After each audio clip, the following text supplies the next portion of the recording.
त्यामुळे राज्यातली सत्ता जी आहे त्या पक्षाची, ती बाकीचे नेते जरी असले, प्रदेशाध्यक्ष कोणी असलं, उपमुख्यमंत्री कोणी असेल, तरी पण अजित पवार हे महत्त्वाचे नेते, असं सगळं ते झालं. आणि मग त्यानंतर जेव्हा हा निर्णय घेतला भाजपसोबत जाण्याचा, तेव्हा अजित पवारांच्या सोबत सर्वाधिक लोक गेले. त्यामध्ये सत्ता आहे, सत्तेचे फायदे आहेत, हा एक मुद्दा महत्त्वाचा होताच.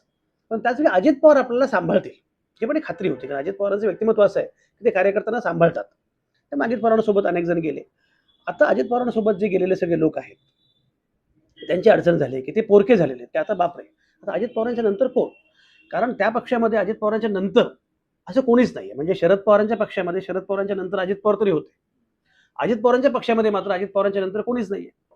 आता जे नेते त्यांच्याकडे आहेत त्यामध्ये प्रामुख्याने प्रफुल्ल पटेल आहेत, सुनील तटकरे आहेत, ते वगळता छगन भुजबळ आहेत, पण असे फार कोणी महत्वाचे नेते नाहीयेत. दिलीप वळसे पाटील आहेत.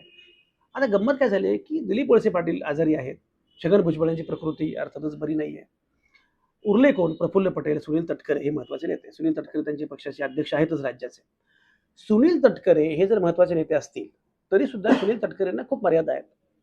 प्रफुल्ल पटेल हे त्या अर्थाने कधीच निवडणुकीचा किंवा मासबेस असं काही पोस्टर बॉय कधीच नाहीत. ते बिहाइंड द कर्टन त्यांचं काम असतं, स्ट्रॅटेजिस्ट म्हणून प्रामुख्याने ते काम करतात. तर अशा वेळी त्यांच्याकडे नेता कोणीच नाहीये. त्यामुळे आता या पक्षाचं करायचं काय, हा मोठा प्रश्न असेल.